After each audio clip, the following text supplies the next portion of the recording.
Hello, welcome to this new series that I am making. This is the first video, and the series will teach you how to play Minecraft. So the series is meant for beginners. Perhaps if you just started playing and you really are overwhelmed, then this might be something for you. So this first video is going to be how to create your first Minecraft world.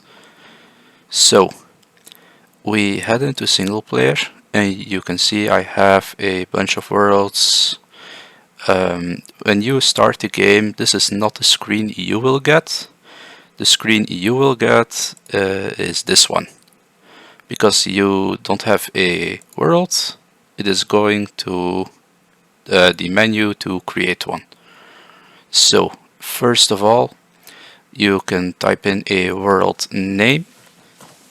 So I will name it guide, like that. Now there are a few options you can choose from. Normally when you're just starting out, you could just create new world, but I will explain what all these options mean and how to change the world you create. So first of all, you have a bunch of different game modes. So you have survival, you have hardcore, and you have creative. Now if you want to test the game or plan a build you want to do, I suggest you choose creative, because you have unlimited resources, you can fly, you have all the blocks at your disposal. Now survival is the standard game mode, and you have to search for your resources, you have to craft items, tools, you can gain levels which are used for enchantments, you have a health bar so you can die, and there is a hunger system. There is one more, and that is hardcore. This is the same as survival, with the exception that if you die, the world gets deleted.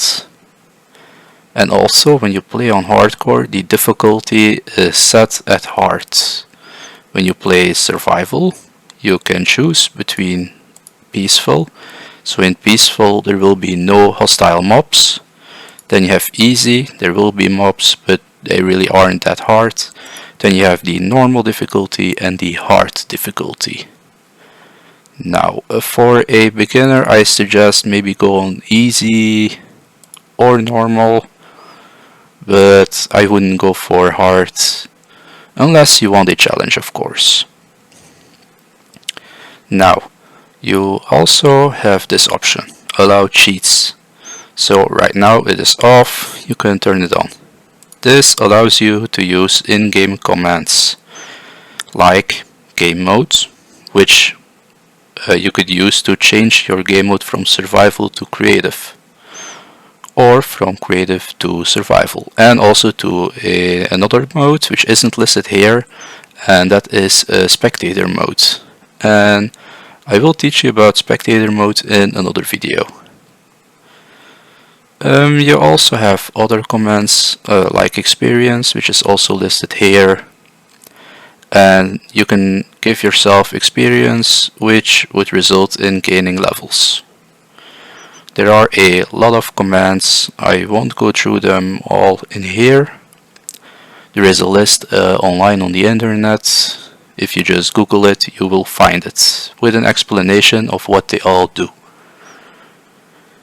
Now you also have data packs. I will cover data packs, but not in this video.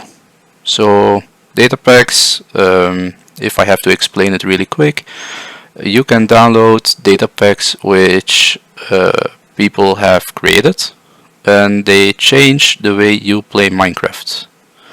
So if I have to give an example, when you craft wooden stairs, normally you get 4 stairs, but you can implement a data pack which give you 8, for example.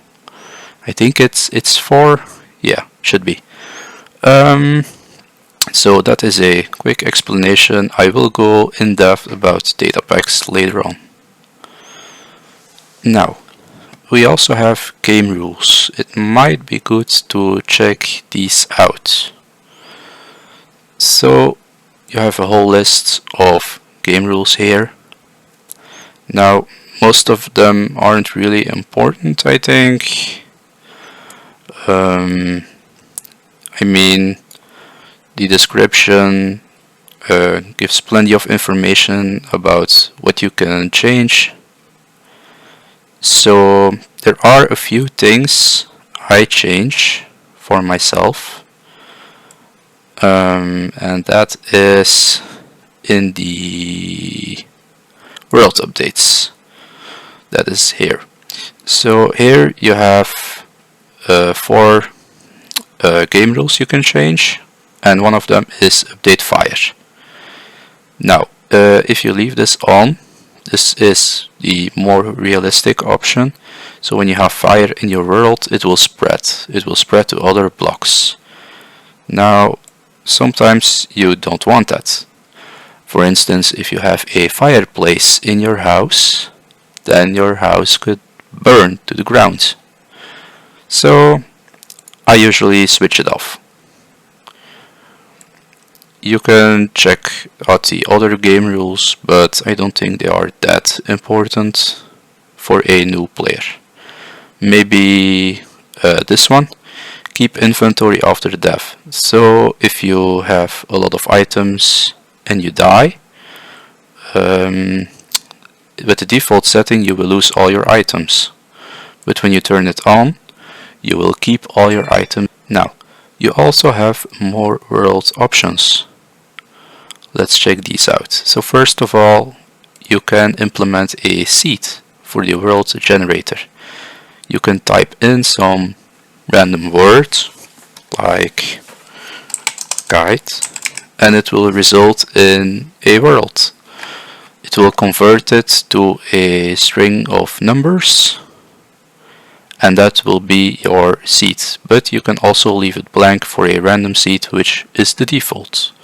But sometimes you can find some really amazing seeds on the internet, and then this is where you put them. Now, this setting, generate structures, I suggest always leave it on. This will generate villages, dungeons, nether fortresses, igloos, all these structures in Minecraft. So just leave that on. Now the world type, that is a special one. So for a new world I suggest you leave it on default, but there are some other options. For instance, a super flat world. So if you use this one, the world will always be super flat. You can customize it. So here you can see the top block of the world will be grass. Then you will have dirt and bedrock at the bottom, which is a standard flat world. But that's not all. You also have large biomes. Now, in Minecraft you have biomes. For instance, you have a forest, you have a jungle, a mesa biome, you have a lot of different biomes. And this means that it will make them huge. So, I mean, for your first world, I wouldn't go for large biomes. Now, you also have amplified, and this really is something else. I don't think I am going to talk about it. I will make a video about it, where I just show off some of the terrain generation in amplified. I think that will be better than me just talking about it. You can also choose for a single biome, and then you can select the biome you want. So these are all the biomes in Minecraft, and you can just choose a beach, for instance, and now you have a beach world. Now let's keep it at default.